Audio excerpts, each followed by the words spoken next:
Okay. Oops, I have the, let me get rid of the Zoom people. Okay, so one thing that we left off at last with the data management, was discussing, preparing to share, which includes, what you need to do, in terms of, getting the data ready, and then also describing, what you're going to be doing in terms of sharing your data, what standards are used, sort of what the metadata is. So these are all, again, things that we talked about last time. In terms of storage and backup, I just wanted to bring this slide up, which we didn't really get to go over last time, because the important thing, I think, when you're working on any experiment is, preparing also to make sure that your data is well maintained. And so, as you're working through, the project, if you're collecting data or, planning to collect your data, it's key to identify transformative steps in the workflow. So places where you have data products that should be snapshotted. So raw data, definitely. But for example, in a lot of research, you also do various pre-processing to clean up the data, to align the data. And then that is the data that you will be doing the analysis on. So that is, for example, a secondary step that you may want to archive, so that you can always go back to that step and you don't have to do all the realignments again. So again, think through sort of the processing you're doing, and then also check with the university, because many universities have licenses with various providers. UCSD, we have licenses with Google where we're allowed to store data through a campus license. For backup, other universities I know have licenses with Box, and some universities also have institutional facilities, that allow you to store and back up your data. So just wanted to touch upon that quickly. Okay, whoops, there we go. So resource sharing plan. So the important part about sort of thinking about data management is that it's actually a bit broader, than just the data. And so this is important, when you're preparing, to do research funded by NIH, because there are a number of different research resources that are developed through research that are important, to describe, in terms of what is going to be happening with them. Again, we're going to focus today on the data aspects, but there are specific,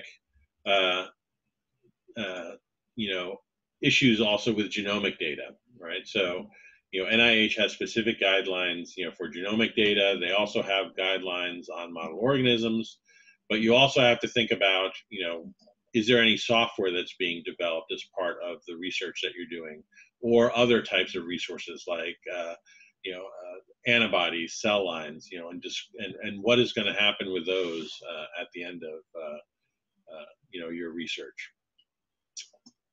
And so, as I said, one key part of data management of these resource sharing plans is the data management component.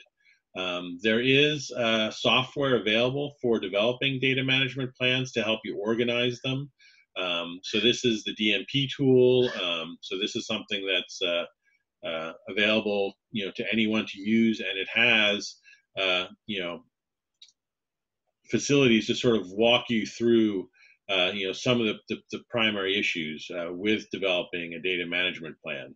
And so the key sort of areas, that one needs to address are, the types of data that you are going to be providing, the standards that you're going to use in terms of for the data and the metadata. What is the access and sharing policies, and that includes, things including privacy protection. So, for example, if you're using genomic data, there are specific guidelines, for sharing that type of information. Are you collecting data from human subjects? So again, there are going to be different types of policies depending on the type of data, that you're going to be collecting. There's also policies and provisions for reuse, redistribution. Can someone reanalyze the data? And this is both NIH policy and institutional policy. So these are things that will need to be reviewed by, for example, when you put in your proposals, the data management plans, are things that are also reviewed by the institution. And what are your plans for sort of the archiving, right? So what are you talking in terms of, the preservation for how long, how do people get access to that? And so these are sort of the critical areas for data management plans. And the DMP tool provides, some basic questions, right? And so these are, again, so building from those areas, these are some of the key questions that one really needs to answer, in the data management plan itself. And so these are some of the questions that you will walk through today in the document. But I did want to give sort of a quick overview of the DMP tool as well. And so if one goes to the DMP tool, the nice thing about the tool itself is that it provides for a dashboard. So you can develop your own, data management plans, and then have those accessible. But it also provides, for example, templates from your university. So universities also are providing templates through the tool, and there are other example data management plans that you can gain access to through the tool itself. When creating sort of the plan here, what you can do is you can specify what type of template you would like to use. So for example, if you do have genomic data, as part of that, you can specifically select a genomic data sharing template.